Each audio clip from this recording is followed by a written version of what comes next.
یہودیوں کے عقیدے کے اعتبار سے فرسٹ ٹیمپل ہے، پہلا مندر یا پہلی مسجد جو بھی ہے مقدس تھی۔ یہ ہیکل سلیمانی جو سلیمان علیہ السلام نے جنات سے بنایا تھا، اور سلیمان علیہ السلام کی کرسی جہاں لگتی تھی اس وقت حضرت سلیمان علیہ السلام نے جنات اور سرکش لوگوں سے اور جادوگر لوگوں سے سب چیزیں جادو کی چھین کر اپنی کرسی کے نیچے دفن کر دیا تھا، سب ختم کیا تھا کہ کوئی جادو ٹونا یہ سب چیزیں نہ ہوں، کیونکہ یہودی جادو کے پیچھے بہت بھاگتے تھے، صرف جادو میں ہی دن رات۔ آپ نے سب دفن کیا، اور اس کے بعد آپ کے انتقال کے بعد سالوں بیتے اور اسی طرح سے رہے۔ لیکن پھر یہ ہیکل سلیمانی کو ایک بادشاہ آیا جو عراق کا رہنے والا تھا، اس کی یہودیوں سے دشمنی تھی، اس نے ایسا حملہ کیا کہ پورے ہیکل کو توڑ ڈالا، یعنی جو جنات کا بنایا ہوا تھا اس کو مکمل طور سے مسمار کر دیا، ایک دیوار باقی رہ گئی، ایک دیوار باقی رہ گئی، جہاں جا کر کے آج یہ یہودی روتے ہیں، دیوار گریا اس کو کہتے ہیں، وہ اس زمانے کی ایک باقی رہ گئی، باقی پورا ہیکل گرا دیا۔ زمانہ بیت گیا، یہودی اس بات پر روتے رہے کہ ان کو مارا گیا، قتل کیا گیا، پھر عیسائیوں کا اس پر قبضہ رہا، پھر عیسائیوں سے یہودیوں نے ایک بار پھر حاصل کیا، پھر دوبارہ یہ ٹائٹس کے زمانے میں عیسائیوں نے مار کر کے پورے یہودیوں کو خون خون کر دیا، اور پھر بیت المقدس کچھ نہیں تھا، ایک دیوار تھی، ایک دوسری وہاں پر ایک چھوٹی سی عمارت بنائی گئی، اس عمارت کو یہ سیکنڈ ٹیمپل کہتے ہیں، سیکنڈ ٹیمپل، یہ دوسرا مندر، اور اسی کو عبادت گاہ بنا کر چلتے رہے۔ زمانہ بیتا یہاں تک کہ حضور صلی اللہ تعالیٰ علیہ وسلم کی نبوت کا اعلان ہوا، پھر اس کے بعد 23 سال گزرے، پھر آپ کی وفات کے بعد صدیق اکبر کا زمانہ آیا، پھر سیدنا عمر فاروق کا زمانہ آیا۔ تقریباً یہ 26-28 ہجری کی بات ہے، حضرت عمر کے دور میں، پھر حضرت عمر فاروق کے دور میں جو فتوحات ہو رہی تھی، اسلام پھیلتا جا رہا تھا، تب صحابہ کے ایک لشکر کو حضرت عمر نے فلسطین بھی بھیجا، جس میں حضرت ابو عبیدہ بن جراح بھی تھے۔ تو ان صحابہ نے اس چھوٹے سے لشکر کو لے کر فلسطین کا معرکہ ایسا سر کیا کہ یہ عیسائی سب جان چکے تھے حالات کیا چل رہے ہیں، سیرنڈر ہو گئے اور کہا ہم جو ہے یہ بیت المقدس کی ساری چابیاں آپ کے حوالے کرتے ہیں، لیکن ایک شرط ہے کہ ہم آپ کے ہاتھ میں نہیں دیں گے بلکہ مسلمانوں کے امیر المومنین کے ہاتھ میں دیں گے، وہ آئیں ہمارے پاس۔ تو وہاں جو صحابہ تھے انہوں نے خط لکھ کر بھیجا حضرت عمر کو، حضرت عمر مدینے میں تھے، کہا ٹھیک ہے میں آ رہا ہوں۔ قبلہ اول مسلمانوں کے ہاتھ میں تھا، بیت المقدس آ رہا تھا، سیدنا عمر فاروق مدینے سے چل پڑے، ایک غلام کے ساتھ نکلیں اور ایک سواری ہے، ایک خچر ہے، اور دونوں بھی کس انداز سے جا رہے ہیں، ایسا امیر المومنین جس کے رعب سے قیصر و کسریٰ کانپتے تھے، لڑائی کی کسی کے اندر مجال نہیں تھی، وہ ایک خچر کے سواری پر اتنا لمبا سفر طے کر رہے ہیں، وہ بھی غلام سے یہ طے کر رکھا ہے 1 میل میں بیٹھوں گا، 1 میل تو بیٹھنا، ہاں تو رسی پکڑ کے چلے گا 1 میل تک، اور اس کے بعد جب تو بیٹھے گا تو میں رسی پکڑ کے چلوں گا 1 میل تک، اس طرح سے تو سفر طے کیا۔ جب فلسطین پہنچ رہے تھے اور اس وقت لوگوں میں خبر تھی کہ امیر المومنین آ رہے ہیں، تو لوگ دیکھنے کے لیے شہر سے بھاگے بھاگے باہر آئے۔ اتفاق ایسا کہ اس وقت خچر گھوڑے پر بیٹھنے کی باری غلام کی تھی اور نکیل رسی حضرت عمر کے ہاتھ میں تھی۔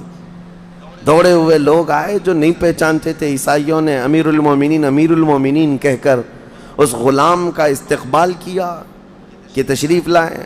تب جو صحابہ تھے وہاں پر انہوں نے پکار کر کہا نادانو، وہ امیر المومنین نہیں، رسی پکڑا ہوا امیر المومنین ہے، یہ امیر المومنین ہے۔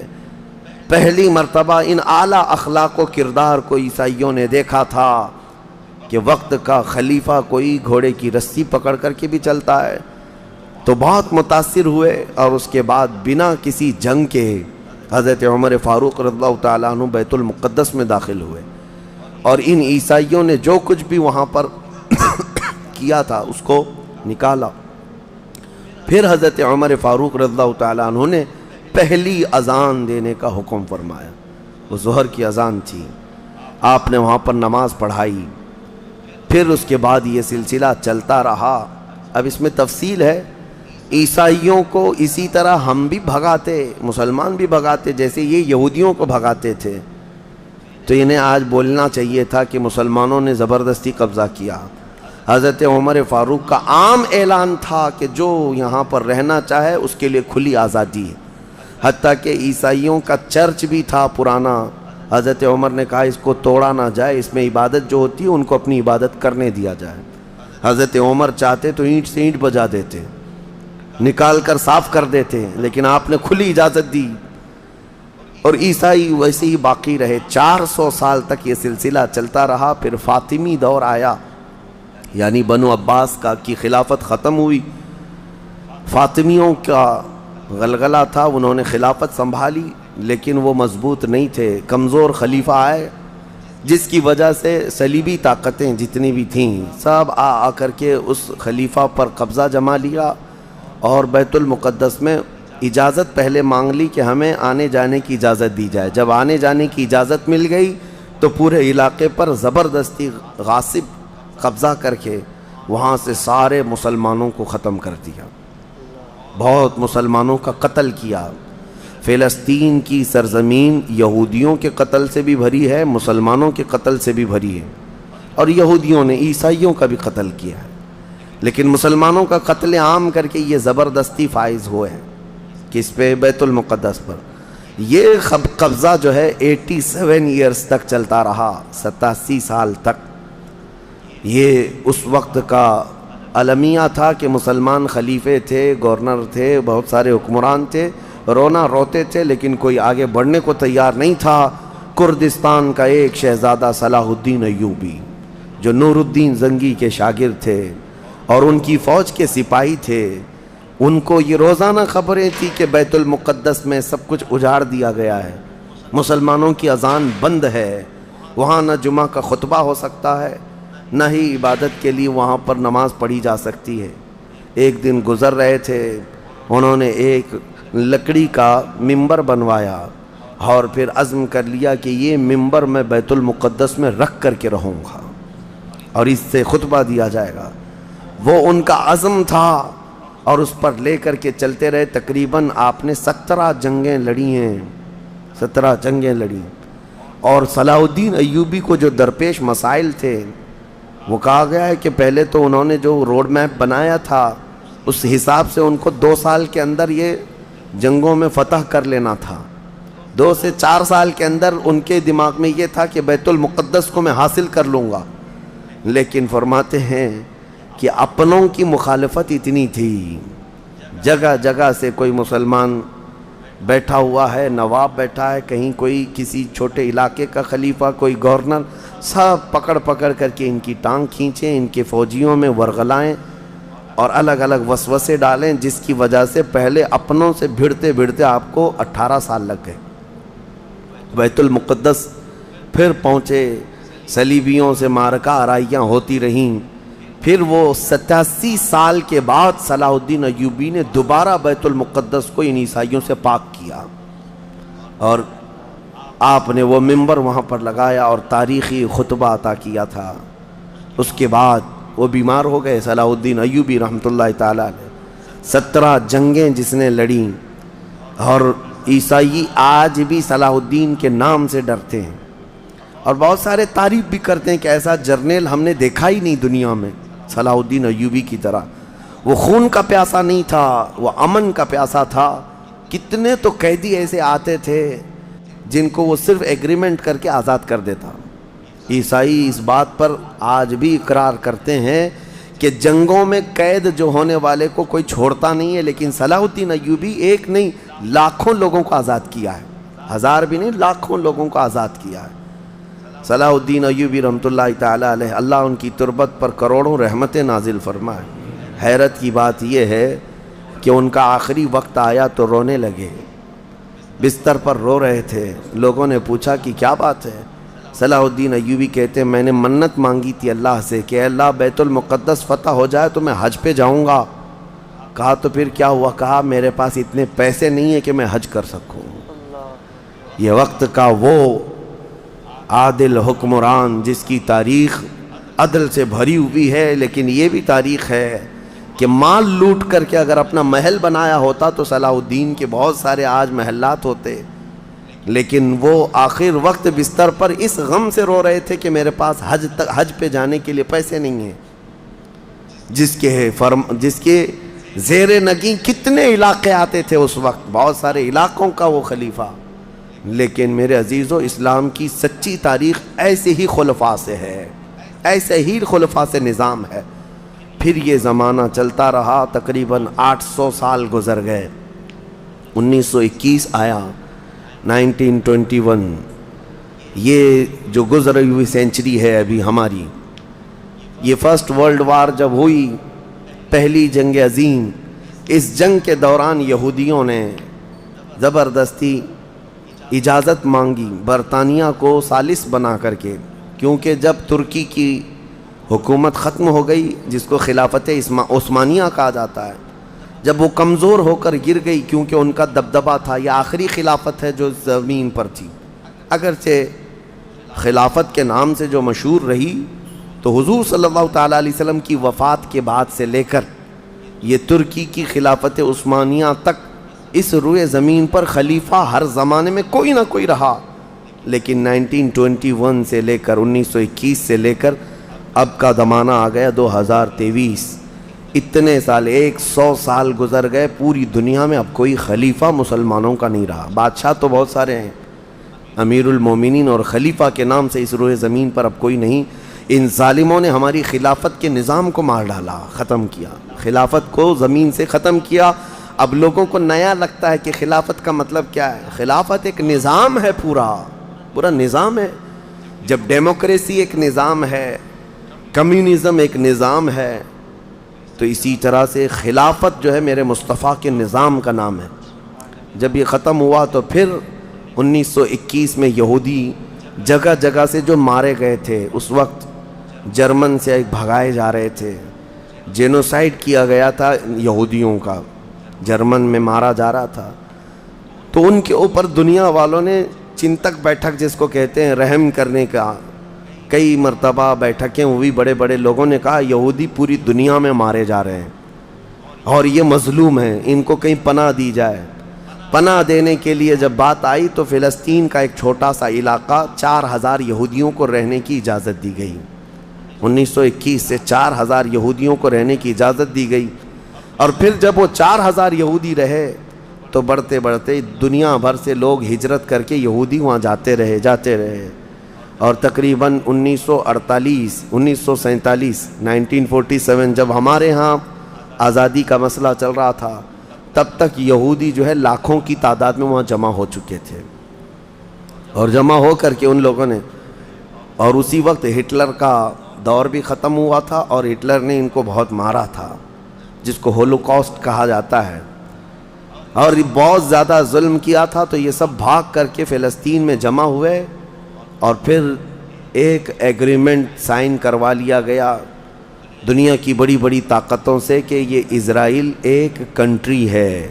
فلسطین کو 2 حصوں میں بانٹ دیا گیا، آدھا عربوں میں، آدھا یہودیوں میں. فلسطین کے 2 حصے کر دیے.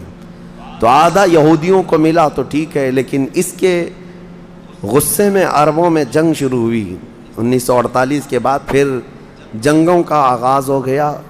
جارڈن، سیریا، مصر، ان لوگوں نے اسرائیل کے ساتھ، انہوں نے نئی کنٹری کا نام اسرائیل رکھا تھا، جنگ کیا. جب جنگ کرتے رہے، اسرائیل اپنے پیر پھیلاتا رہا اور آگے بڑھتا رہا، کیونکہ اس وقت ان عربوں کے اندر یا جدید ہتھیار نہیں تھے. اسرائیل کو فلی طور پر امریکہ کا سپورٹ تھا، UK کا سپورٹ تھا، یورپ کا سپورٹ تھا. ان تینوں ملکوں کے ساتھ بڑی خوفناک جنگوں میں ان کو پیچھے ڈھکیل دیا گیا، بلکہ جو صحرائے سینا تھا مصر کا، وہ بھی اسرائیل نے قبضہ کر لیا. طور سینا جس کو کہتے ہیں، کوہ طور، وہ بھی ان کے لیے مقدس تھا، وہ بھی حاصل کر لیا. پھر اس کے بعد دوسری جنگ بھی ہوئی تھی مصر کی، تب مصر نے وہ علاقہ واپس لیا اور اسرائیل کو سمیٹنے کی کوشش کرتے رہے. 3 بڑی جنگوں میں ہوا یہ کہ جب جنگ ہوتی رہی، اسرائیل پھیلتا رہا. پھر 1978 کے قریب یا 75 کے آس پاس اسرائیل نے پورے طور پر فلسطین کا کنٹرول اپنے ہاتھ میں لے لیا. جس میں بیت المقدس بھی چلا گیا. یہ ہے تاریخ میں آدم علیہ السلام کے زمانے سے لے کر یہاں تک کی بتا رہا ہوں, مختصر جھلکیاں. اس کے بعد سے یہودیوں نے بیت المقدس کا کنٹرول اپنے ہاتھ میں لیا, حالانکہ UN کا یہ فیصلہ ہے کہ پورے اسرائیل کو یہ خاص طور پر تنبیہ کی گئی ہے کہ صرف مسجد اقصی جو بیت المقدس ہے اس کا کنٹرول اور اس کا مینجمنٹ, اس کے انتظامات یہودیوں کے ہاتھ میں بھی نہیں رہیں گے اور وہاں کے فلسطینی مسلمانوں کے ہاتھ میں بھی نہیں رہیں گے. یہ جارڈن کی حکومت کو دیا گیا ہے. جارڈن کی حکومت, جس کو کسٹوڈین آف یہ کہا جاتا ہے بیت المقدس, وہ اس کے انتظام دیکھتی ہے, لیکن برائے نام ہے یہودیوں نے دھجیاں اڑا رکھی ہیں پورے دنیا بھر کے قوانین کی. جہاں جہاں ان کو پابندی تھی کہ یہاں نئے گھر نہیں بنائیں گے, ابھی 3-4 سال پہلے انہوں نے پورے مسلمانوں کے محلے کو ختم کر کے 200 گھر بنائے, یہودیوں کو آباد کیا. برسوں سے یہاں جو مسلمان تھے, ابھی آپ جا کر کے کبھی دیکھیں یروشلم, بیت الحم جو بیت المقدس کے آس پاس کے علاقے, رحم اللہ, 40 سال 45 سال ہو گئے دکانوں کو تالے لگے ہوئے ہیں, جالے لگے ہوئے ہیں, لیکن کھولنے کی اجازت نہیں ہے. اتنے پرانے وقت سے دکانیں بند ہیں.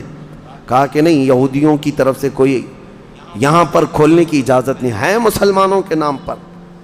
اور اللہ کا فضل تو دیکھیں, وہ مسلمان کیسے جگرے والے لوگ ہیں. میں نے اپنی آنکھوں سے دیکھا ہے, ہر جگہ کی طبیعت کے اعتبار سے اللہ تعالیٰ مخلوق پیدا کیا ہے. ان ظالم غاصب اسرائیلیوں کو ہم نے دیکھا, یہ بندوق تانے بیت المقدس کے ہر دروازے پر کھڑے رہتے ہیں, اور مسلمانوں کا فلسطینی 8 سال کا بچہ آتا ہے, اس کی نال یوں پھینک کر کے مسجد میں اندر جاتا ہے, نماز پڑھتا ہے, پھر نکلتا ہے, اور وہ فوجی دیکھتا رہ جاتا ہے, کچھ نہیں کرتا. بسا اوقات گولیوں سے برساتے ہیں.